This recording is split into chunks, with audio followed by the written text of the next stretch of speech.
YouTubers and video heads around the world. Sit back and relax, and thanks for joining me on The Rob Ewing Show. Welcome back, guys, to The Rob Ewing Show. Appreciate you stopping by today. I figured what I'd do today is I'd answer some questions about the Trek 7.2. Getting a lot of questions from YouTubers, also getting a lot of questions from Google Plus people who are asking about the bike. So I think what I'll do is I'll answer some of those for you today. I guess the first question you have to ask yourself when looking at getting a bike is deciding what type of riding do you want to do. That's really going to be the number one question for you. Are you looking at doing a lot of street ride? You're going to be on the road a lot. You might want to look for doing something like a road bike.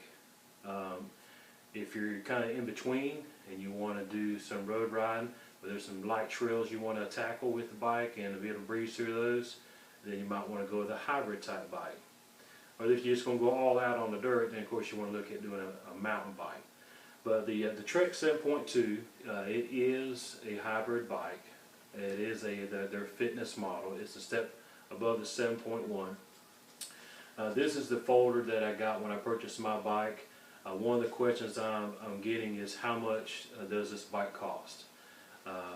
The receipt here that I paid for the bike with tax and all was $588.49, and that is the total cost of the bike. Another question that I've had is, how well does the bike hold up?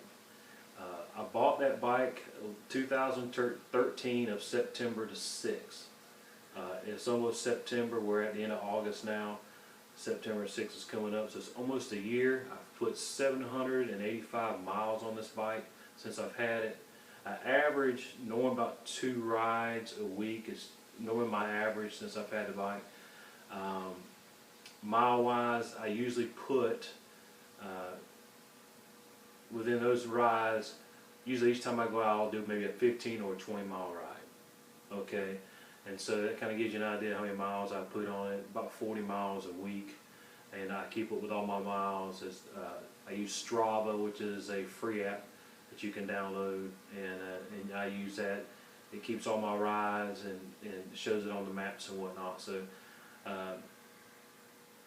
the bike has held up very, very well. I have taken this bike in only one time, and that was for the free tune-up that they offered. So I took it in for a free tune-up, and that is it.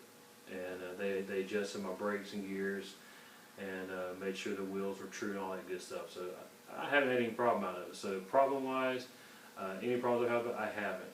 I haven't had any problems out of it. One thing people ask me about the bike is, how good is it on the trails? How good is it on the road? One reason I bought that bike, I bought it simply because of its name, it being a Trek, and it was a fitness bike. That's what I was looking for. That's what I wanted in a bike. I didn't want an all-out road bike.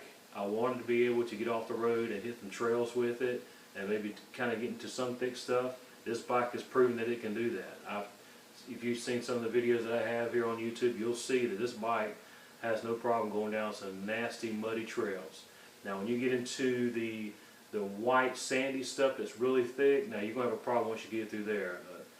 Unless you're just really, if you can get through it fast and you're on it, you might be all right. But if you're trying to go through it slow, it's going to catch that thing. It's going to have you wobbling, and you're probably going to get stuck and fall off and have to walk it through.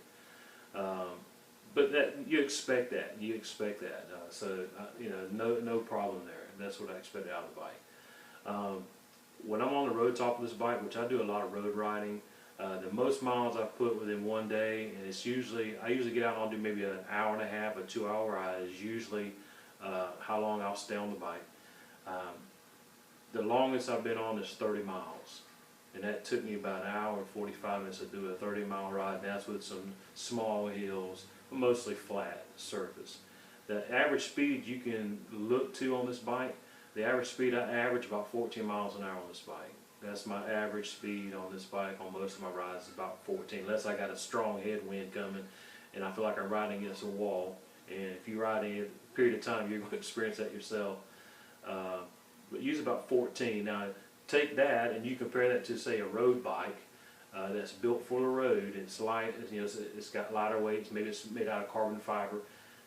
their average speed is about 18 to 20 miles an hour, okay, on average.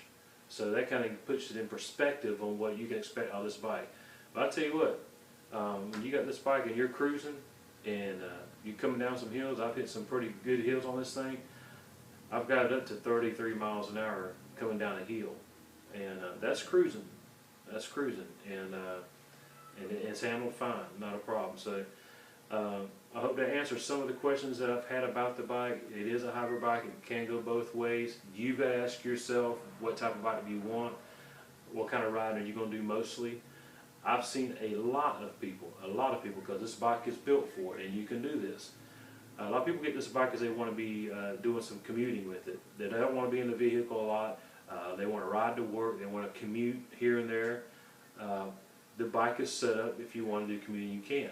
If you want to put panniers on it, you can. It's set up for it. The holes are already pre-tapped. If you want to put fenders on it, all that stuff, it is all set up for that. So if you want to do that kind of riding, and that's the kind of riding you're into doing, and you're looking at, hey, long term, I like to use this bike as a commuting bike.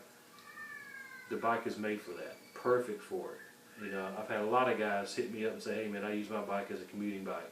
Greatest bike I ever had. The reason I went for the Trek, I did a lot of research. I had friends that were already using Treks already, and the brand speaks for itself. When I went to my local bicycle shop, I talked to those guys. Those guys were, pouring on about what I was asking them, so I couldn't see no reason not to go with that model. There's other models out there. You can choose Specialized. A lot of them have a hybrid type bike. I went with the Trek because it's what I was familiar most with. But you get comfortable with whatever you get behind, the pedal on. So the bike holds up well. I am a big frame, 6'4", 265 pounds. I had the biggest frame that they offered at the time. Well, it is the biggest frame they do offer, period. And like I said, as far as the working aspect of the bike, not a problem. Can it go through some trails? Yes. Can you get on the road and boogie with it? Yes. You can do all those things. That's why I bought the bike.